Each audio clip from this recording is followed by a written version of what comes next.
Back for another episode of Clinical Dose. Vince, Yes. you want to be back in this one, mate? I did. You wanted the tag to happen. Yeah. Big J out, Big Joe in. Yep, back in. Before we get started in this episode, I just wanted to remind the viewers, because a lot of the questions that we've had coming in recently have been coming through Instagram Q&A, which is perfectly fine.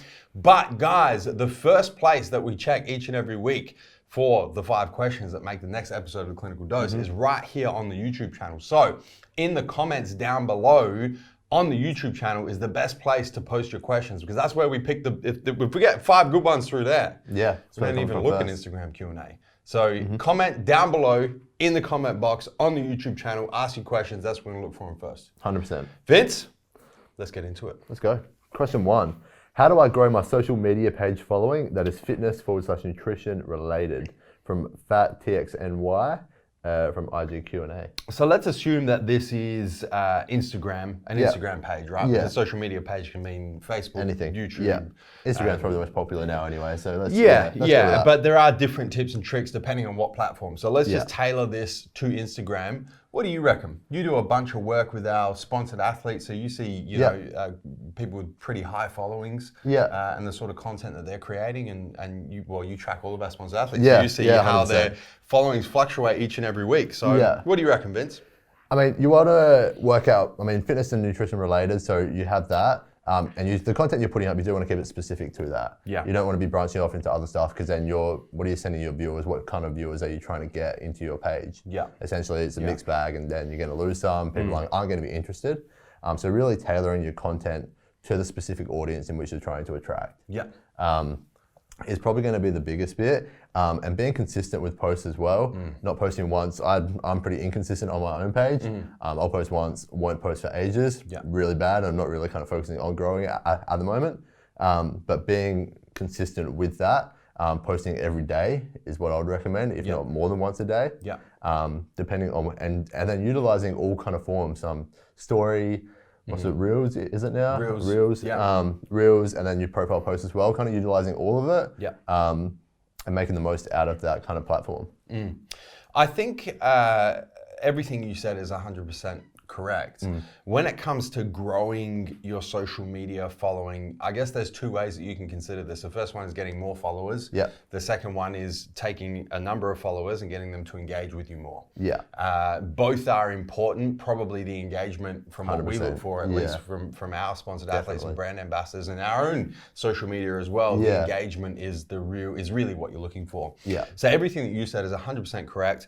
I will add to that and say that the best way to kind of reach more people through your social media following is through either getting your current followers to share your content. And they can do that by sharing in their story, tagging their friends in the comments, you know, getting more exposure for your content using your current followers. And if they're engaged with you, that becomes very easy to do. 100%. The second way is to collaborate.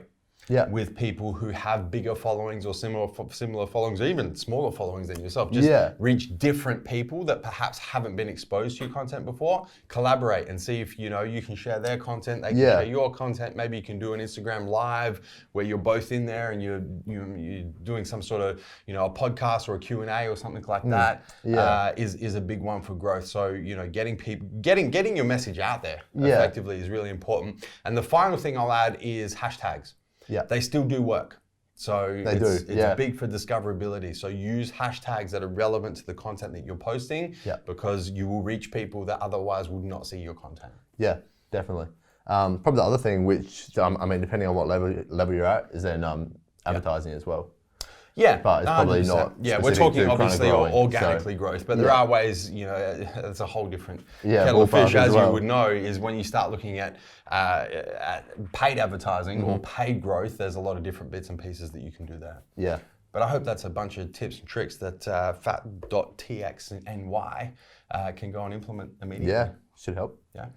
Next question. Should I be looking for a career that fits my lifestyle or build a new lifestyle around my career? From Kirk Larson 1 from Instagram Q&A. Yeah, interesting. It is. It's a good question. Yeah. From Kirk over there. I mean, how do you, which direction do you go here, Vince?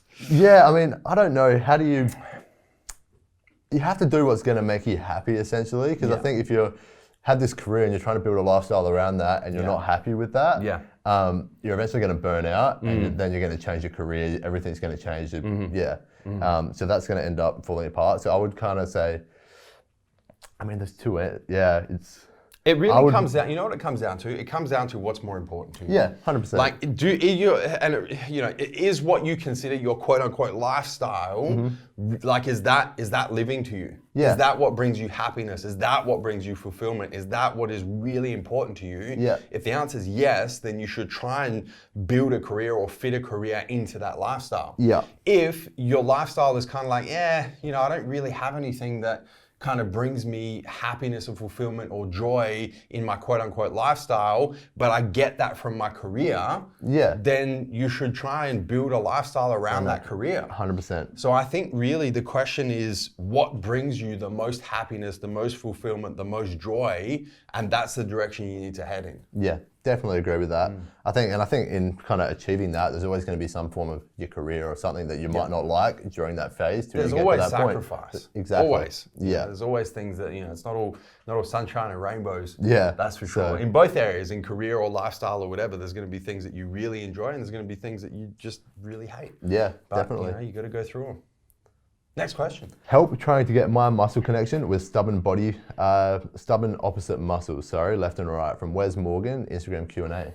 Yeah, okay. So this is quite common, actually, is people will have, wouldn't necessarily say stubborn, but you tend to have dominant sides. Dominant sides, right? yeah, 100%. So your left quad might be a little more dominant and a little bigger than your right quad. So you think your right quad is like stubborn. That's exactly me right now. Yeah, or you're right-handed, right? Like myself. So my right bicep and tricep is slightly more developed than my left because it's my dominant side. Or your left pec might be big. There's multiple different examples.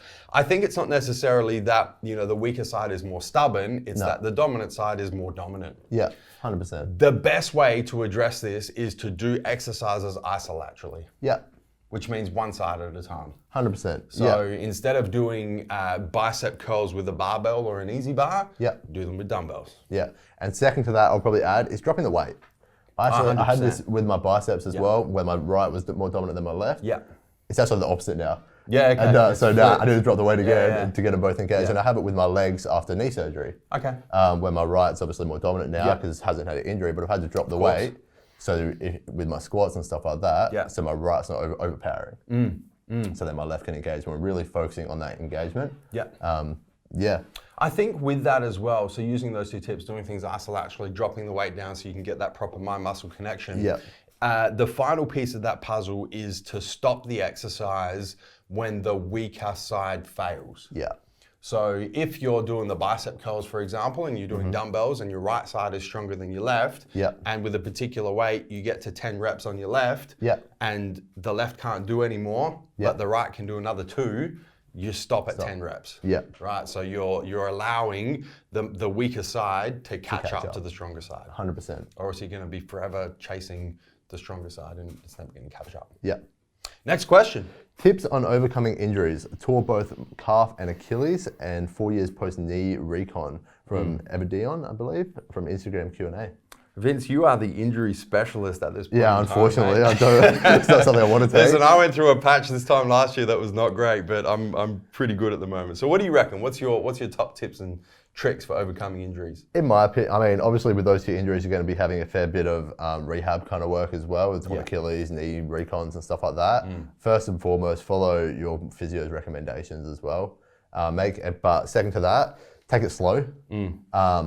Don't try and come back in too quick, trying to lift too heavy. Use it even the other day with my knee. Actually did some more high intensity work and that's been sore for weeks now, for another couple of weeks. So kind of just got into that a bit too soon. Yeah. So yeah, really take your time there. Other than that, it's really kind of following those recommendations. Make sure your diet's on point, taking your time with your recovery, make sure you're stretching, doing all your rehab kind of work. I think the thing is, I actually had this conversation yesterday with Dave, the modern chiro, because he came in yesterday and did a full body treatment on me. And we were talking about my hamstring injury from last year. I tore my hamstring, spotting Neve, unfortunately, the whole shit show that was. But he said, I'm really impressed that your hamstring, because I've had no issues with the hamstring, touch wood, since then. And I'm training hamstrings, I'm doing all the movements, no problems whatsoever. Yeah.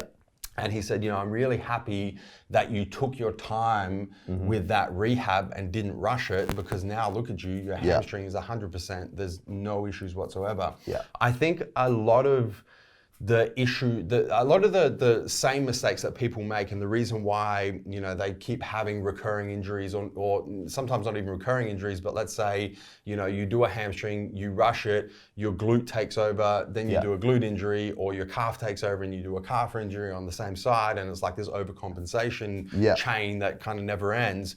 The reason for it is that a lot of people rush their rehab. Yeah. They don't, if you tear a hamstring and the rehab protocol is 16 weeks, don't try and get it done in 10.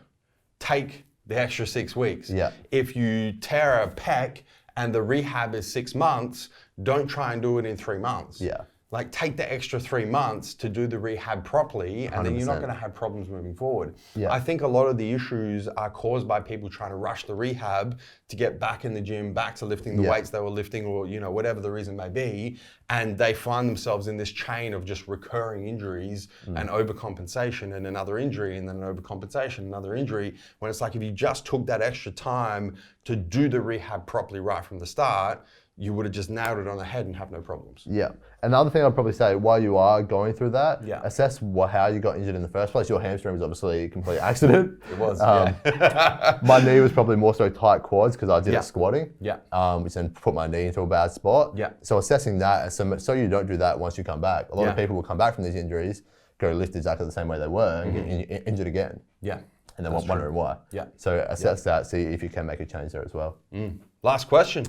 How do I overcome metabolic adaptation? I've got more to lose, but my cows are super low.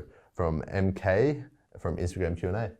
All right, so this is metabolic adaptation in the direction of fat loss. Fat loss, yeah. So you've dropped your caloric intake, you've increased your caloric output, you've reached a plateau, you've dropped it caloric intake again, increased caloric output again, reach the plateau, you keep adapting metabolically downwards, downwards, downwards, downwards. Yeah. You're in a position where you can't drop calories any lower because you're on 1,000 calories or whatever the number is. You're doing a shitload of cardio and exercise, so you can't increase metabolic output. Yeah. You're still carrying too much body fat, and you're kind of stuck. Yeah. That's this situation. How do you overcome, or where do you turn to next? Yeah. What's the next step? So for me from here, you're kind of too low now. Yeah. So my suggestion would be keep your cardio up, like you're doing, but slowly bring your calories back up. And I mean very slowly. If you are on super low calories, bring your calories slowly back up till you're at kind of almost a maintenance period. Yeah. And you can bring your cardio down a little bit as well. And once you get to that, reassess. Keep trying to build your calories up. So then when you can diet again, you don't have to get to those super low calories. And then you'll find that probably extra body fat will come off. 100%. And the issue of metabolic adaptation was something that I addressed in quite a bit of detail in my contest prep series from earlier in 2020. Yeah. It's called Pro Prep. If you guys haven't watched it, I think episode 3 or 4 was specifically where I get the whiteboard out. It's literally in this room. I get the whiteboard out and I talk you guys through my contest prep strategy that is really about avoiding metabolic adaptation. Yeah. The reason why a lot of people find themselves in this position is because they either cut calories too fast, too quick, or they increase cardio or caloric output too fast, too quick. Yeah. And if you pull both levers too quickly, your body kicks into metabolic adaptation very quickly. Yeah. And you find yourself in this exact position, stuck quicker than you'd like, but you're still carrying too much body fat and you have nowhere to go. Yeah. So I agree with you. When you're in this position, you really have no choice. Yeah, there's nowhere to go. The only way you can fight metabolic adaptation is to flip it, is to reverse it. So you do have to start increasing your caloric input. Yeah. Like you said, keep your caloric output, your cardio where it is if you can, and really start flipping the switch on metabolic adaptation. Yeah. You're gonna have to go in the other direction. You have nowhere to move. Right? So you're gonna have to go in the other direction, fight metabolic adaptation by flipping it in the other direction. Yeah. Once your calories are back up, then you can go back into caloric deficit and try and lose that last little bit of body fat. But so far as where you're at the moment, there's really nothing you can do. No. What I will say is really use it as a lesson for when you start your next cut to take it slower. Yeah. Don't cut calories as quick. Don't increase caloric output as quick. And most importantly, give yourself more time. Yeah. You know, if you can drop calories by 5% each time you drop them instead of 30%. If you can increase caloric output and cardio by 10% every time you increase it, rather than increasing it by 25 or 30%, and give yourself more time to make those changes and more time to get through those plateaus as they take effect, you're gonna be able to lose more body fat than you otherwise would. Yeah. It sounds counterintuitive, and a lot of people are like, well, if I just drop calories quicker, I'll lose more body fat. If I do more cardio, I'll lose more body fat. A lot of people do that at the same time as well. They drop their calories and they'll reduce their cardio at the same time. Now they've created this huge deficit as well. And the answer to the question is yes, you will lose body fat quicker, but you're also gonna adapt metabolically quicker, and you're gonna find yourself in this position where you're stuck quicker, and then you got nowhere to go. So patience is a really big key when it comes to losing body fat. Give yourself more time, pull on those levers slower than you perhaps want to, and you'll be able to lose more body fat over the longer term. 100%. That's a wrap. That's it, yeah. That's what we got, 5 Vince. questions. Guys, that's a wrap for episode 19 of The Clinical Dose. As always, don't forget to hit the subscribe button, subscribe to the MassiveJoes YouTube channel so you don't miss a beat when it comes to Clinical Dose, raw reviews, the pump, everything else we've got going on. There's a whole bunch of cool shit happening on the MassiveJoes YouTube channel. As always, as I mentioned at the start of the episode, if you've got a question that you want us to answer in the next episode of The Clinical Dose, pop it down below in the comments on the YouTube channel, or head to Instagram Q&A, usually on Sunday night, Monday mornings, is where we pop up The Clinical Dose, or the MassiveJoes Facebook group. Yeah, we pull them in there. If there's good questions, they make it into this Even just throw a question in there, I'll pull it out. You will. You'll find it. You'll go fishing for questions and find the best ones. That's it. Until next time, where we're coming to and from, Vince. MassiveJoes.com. Stay massive.